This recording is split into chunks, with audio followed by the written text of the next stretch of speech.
اتہاس کی اتنی ساری جنگوں میں کیا فرق ہے؟ بس ایک بنیادی فرق ہے، آپ ساری جنگیں اٹھا کر دیکھ لیجئے، جتنی جنگیں ہیں اگر آپ رامائن کو دیکھیں تو رام نے راون کو ختم کیا، لیکن راون کی جو فکر تھی وہ آج بھی موجود ہے۔ کیا دنیا میں خواتین کے، عورتوں کے اپہرن نہیں ہو رہے ہیں؟ اپہرن ہو رہے ہیں۔ اس بات کی دلیل ہے کہ راون تو ختم ہوا لیکن راون کی فکر آج بھی موجود ہے۔ لیکن کیا کہنا پروفیٹ نبی کے، محمد نبی کے نواسے کا، کہ جس نے صرف یزیدیت کو ختم نہیں کیا بلکہ صرف یزید کو ختم نہیں کیا بلکہ یزیدیت کو دنیا سے ختم کیا ہے، یزیدیت کو دنیا سے ختم کیا ہے۔ اور یہی وجہ ہے کہ اس جنگ کے بعد 61 ہجری کے بعد جس کا کوئی یدھ ہوا، جس کی کوئی جنگ ہوئی، جس نے کوئی لڑائی لڑی ہے، اس نے 61 ہجری کی اس کربلا کی جنگ کو اپنا آئیڈیل بنایا، اپنا نمونہ عمل بنایا، اپنی سیرت کو، اپنی لڑائی کو امام حسین کی لڑائی کے تحت لڑتے ہوئے چلا ہے۔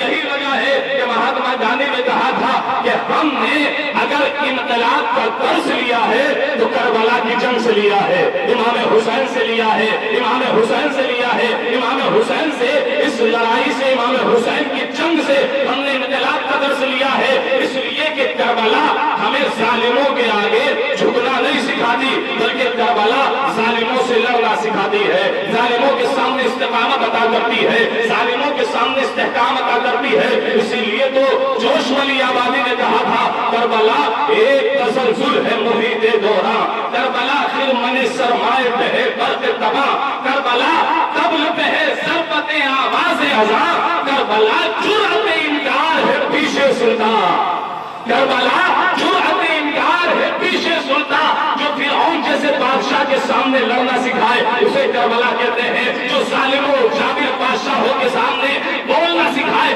اسے کربلا کہتے ہیں۔ کہ آپ کے ذہن نہیں پہنچے آج کے زمانے میں بھی اگر دنیا کی بڑی بڑی طاقتوں، بڑے بڑے سپر پاور، بڑے بڑے ظالموں جابر کے سامنے اگر کوئی بولا ہے، کسی نے آواز اٹھائی ہے تو کوئی نہ بولا، اسی کربلا کے ماننے والے بولے ہیں، اسی کربلا کے ماننے والے،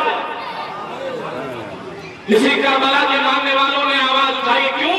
اس لیے کہ کربلا ایک تسلسل ہے محیط دوران، کربلا خرمن سرمائے بہے برق تباہ، کربلا قبل بہے ضربت آواز اذاں، کربلا جرأت انکار ہے پیشے سلطان، فکر افسوس یہاں کاشت نہیں کر سکتی، کربلا تاج کو برداشت نہیں کر سکتی۔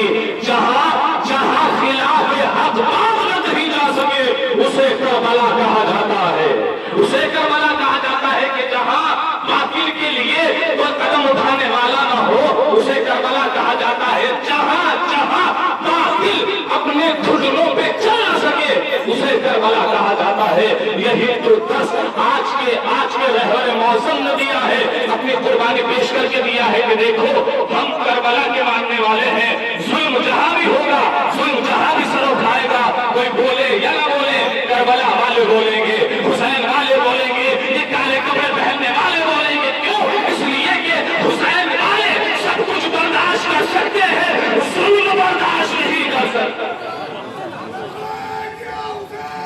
لبیک یا لبیک یا لبیک یا لبیک یا خامنائی، لبیک یا خامنائی، لبیک یا خامنائی۔ اس لیے کہ کربلا سب کچھ برداشت کر سکتی ہے، لیکن کربلا کے ماننے والے، حسین کو ماننے والے ظلم کو برداشت نہیں کر سکتے۔ اس لیے کہ حسین نے درس دیا ہے کہ ظلم کے مقابلے میں اپنا گھر